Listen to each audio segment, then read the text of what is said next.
Swastiastu. Terima kasih atas kesempatan yang telah diberikan. Pada kesempatan ini saya akan membuat sebuah video presentasi di mana akan membahas mengenai beberapa metode yang ada pada beberapa metode yang akan diuji dengan mata kuliah Machine Learning di mana sebelumnya saya izin memperkenalkan diri. Perkenalkan, nama saya Lusonia Sintiari dengan NIM 2529101019 dari kelas A, prodi S2 Ilmu Komputer di mata kuliah Machine Learning ini. Nah, di sini saya membuat serta menguji mengenai menganalisis tentang penyakit diabetes dengan menggunakan metode VCS dan SPM. Nah, sebelum itu kita akan membahas mengenai latar belakang terlebih dahulu. Oke. Nah, seperti yang kita ketahui bahwa diabetes ini adalah sebuah penyakit kronis dengan prevalensi yang terus meningkat di seluruh dunia. Nah, deteksi dini sangat penting untuk mencegah komplikasi serius di mana dalam konteks ini kita harus lebih waspada terhadap false negatif, yaitu kasus ketika pasien sebenarnya positif diabetes tapi tidak terdeteksi. Nah, hal ini jauh lebih berbahaya ketika dibanding dengan false positif. Nah, oleh karena itu, penelitian ini berfokus pada bagaimana machine learning ini, khususnya SVM, dapat membantu screening otomatis berbasis data klinis. Nah, tujuan utama yaitu adalah membangun sebuah model klasifikasi untuk mengevaluasi pengaruh PCA dan yang paling penting adalah memaksimalkan recall agar kasus diabetes ini tidak terlewat. Nah, ada beberapa tujuan yang perlu diketahui bahwa yang pertama itu ada membangun sebuah model klasifikasi diabetes menggunakan SPM.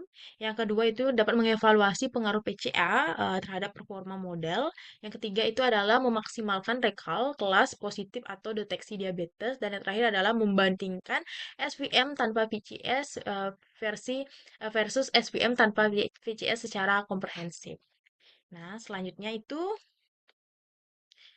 dataset. Di mana dataset yang digunakan dalam kasus ini yaitu adalah Prima Indian Diabetes Dataset yang dimana dataset ini terdiri dari 768 data pasien dengan 8 fitur klinis seperti kadar gula glukosa, tekanan darah, BMI, usia, dan sebagainya. Nah, dari total data tersebut terdapat 500 data kelas negatif dan eh, atau non-diabetes dan 268 data kelas positif yaitu diabetes. Nah, di mana dataset ini cukup populer dalam penelitian klasifikasi penyakit karena memiliki data medis yang lengkap dan sering digunakan sebagai benchmark dan dalam sebuah machine learning. Oke, selanjutnya itu ada beberapa tahap atau metodologi yang perlu diperhatikan. Yang pertama, pada penelitian ini terdapat yang pertama ada tahap load dataset, yang dimana nanti kita akan mengimpor dataset dari file CSV. Yang kedua itu adalah tahapan exploratory data analysis atau EDA, yang dimana untuk di sini kita dapat melihat distribusi data dan hubungan antara fitur melalui korelasi.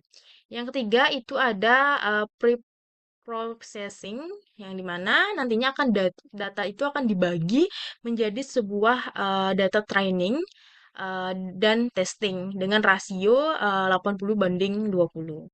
Nah, tahap berikutnya itu ada standarisasi dengan menggunakan standar scalar di mana bertujuan agar seluruh fitur itu memiliki skala yang seimbang. Yang selanjutnya itu adalah diterapkan PCA dengan jumlah komponen dari 2 hingga 7 untuk mengurangi dimensi data. Selanjutnya itu adalah model SPM dilatih menggunakan Green Search CV itu untuk mencari sebuah parameter terbaik yang nantinya fokus utama dari hasil ini adalah peningkatan dari recall-nya.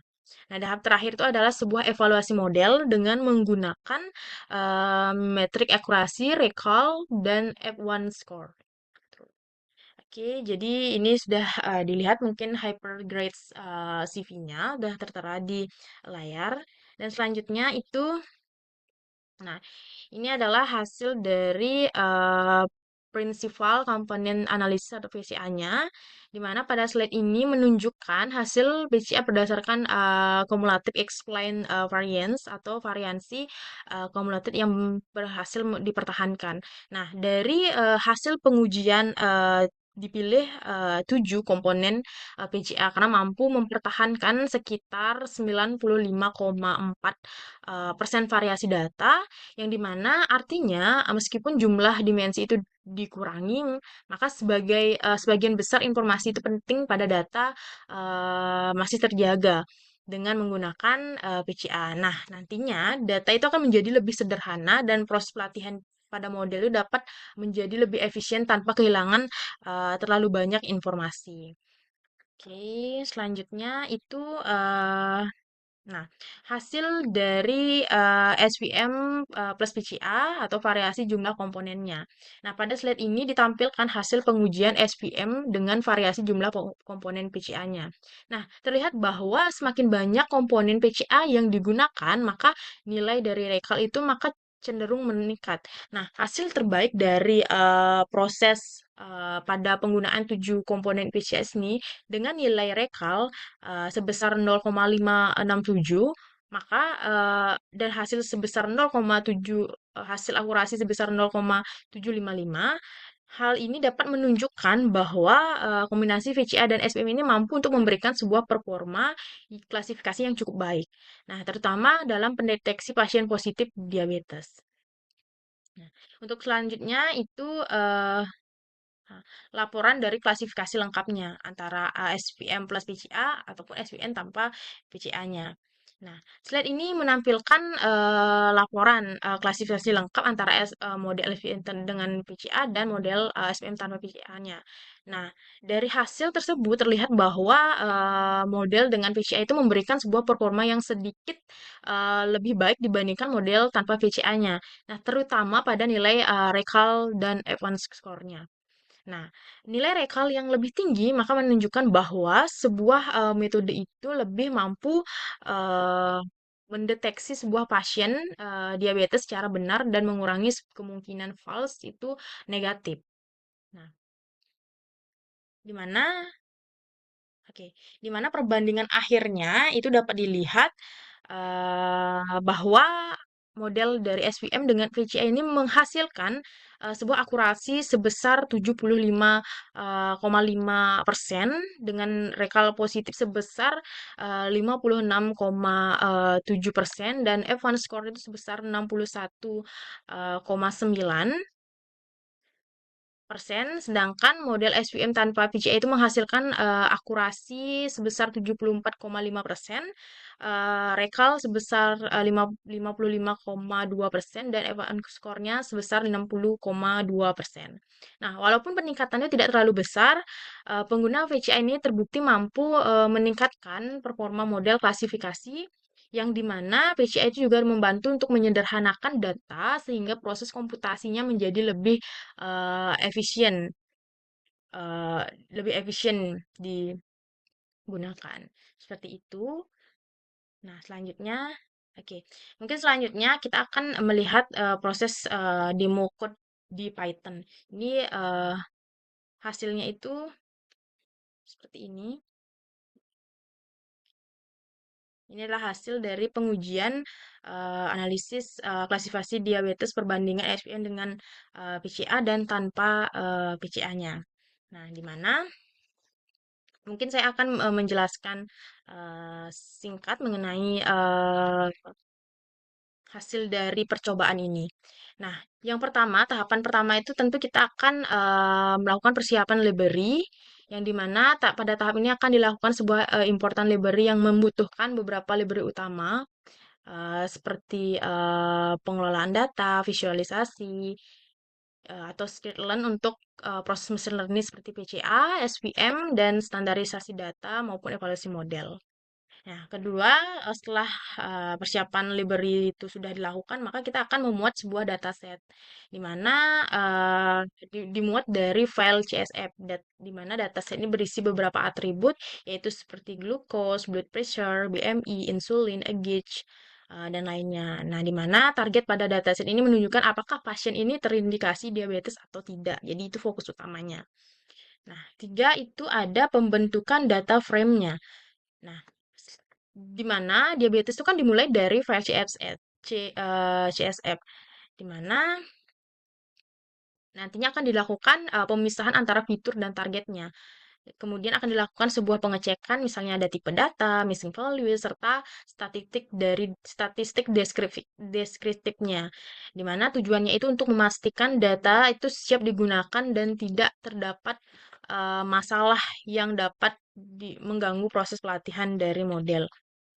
Nah, selanjutnya itu ada kita melakukan implementasi dari exploratory data analysis atau kita bisa sebut dengan EDA. Nah, pada tahap ini bertujuan untuk memahami pola data sebelum proses machine learning itu dilakukan. Seperti beberapa visualisasi yang digunakan itu seperti distribusi kelas, box plot, atau heat map korelasi. Oke, selanjutnya itu ada proses pembagian data dan standarisasi. Nah, ini. Jadi di mana dataset itu akan dibagi menjadi beberapa data training dan data testing menggunakan train test split gitu. Seperti itu.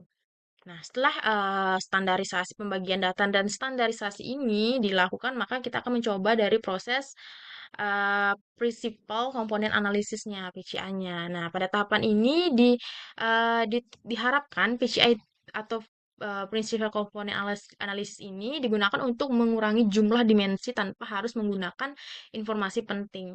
Nah, tujuan penggunaan VCA ini adalah mengurangi kompleksitas data, seperti yang tadi, itu mempercepat proses komputasinya, dan meningkatkan sebuah performa dari modelnya. Nah, setelah tahapan tersebut dilakukan, maka kita akan ke tahapan screen plot dan variasi kumulatifnya. Screen plot.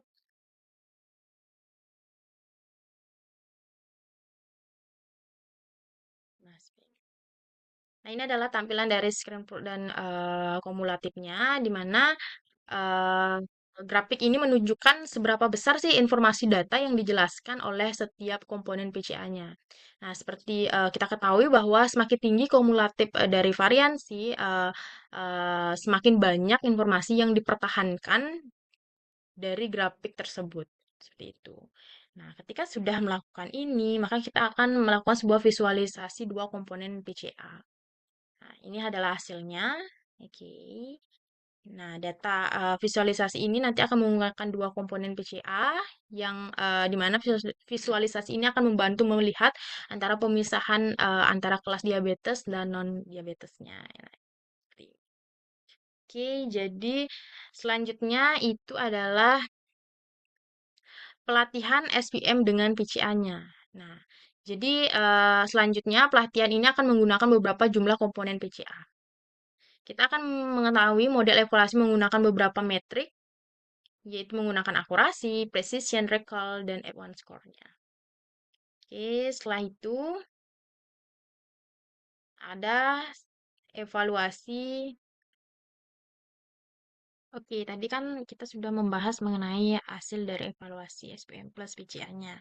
Nah, sekarang kita akan melihat pelatihan SPM tanpa PCA-nya. Nah, jadi pada tahap ini semua fitur asli akan digunakan secara langsung. Oke, itu bisa dapat dilihat. Oke, seperti ini. Nah, dan perbandingan hasilnya itu seperti ini. Nah, dari hasil tersebut dapat dilihat apakah penggunaan PCA itu memberikan sebuah peningkatan performa atau justru lebih efektif menggunakan sebuah fitur lengkapnya. Ini itu bisa dilihat. Oke. Oke, jadi itu mungkin demo dari code Python yang telah saya buat. Oke. Oke. Jadi, kesimpulan dari pembuatan project UTS mesin learning ini, di mana berdasarkan hasil pengujian, penerapan PCA ini terbukti mampu meningkatkan sebuah performa model klasifikasi diabetes menggunakan SPM. Nah, model SPM dengan PCA sebanyak 7 komponen ini nanti akan menghasilkan nilai akurasi sebesar 75,5% dan recall sebesar 56,7% yang menunjukkan performa lebih baik dibandingkan model tanpa PCA. Nah, penggunaan dari 7 komponen PCI ini juga mampu mempertahankan sekitar 95,4% variasi data sehingga sebagian besar informasi itu informasi penting itu pada data medis itu tetap terjaga meskipun dimensi data itu telah dikurangi. Nah, dalam konteks klinis, nilai rekal itu menjadi fokus utama karena berkaitan dengan kemampuan model pendeteksi pasien diabetes secara benar dan mengurangi kasus false negatif. Nah, namun nilai recall yang diperoleh itu masih perlu ditingkatkan agar model lebih optimal untuk penerapan di bidang medis. Nah, oleh karena itu nantinya pengembangan lebih lanjut itu mungkin seperti menggunakan metode Ensemble, Smooth, atau Feature Engineering dapat dilakukan untuk meningkatkan sebuah performa dalam melakukan sebuah klasifikasi. Seperti itu. Oke, mungkin sekian dari video presentasi saya mengenai proses klasifikasi dengan menggunakan SVM PCA maupun perbandingan menggunakan SVM tanpa PCA-nya. Sekian dari saya. Mohon maaf jika ada kesalahan atau kekurangan dalam penyampaian materi. Sekian, terima kasih. Om Santi Santi Santi Om.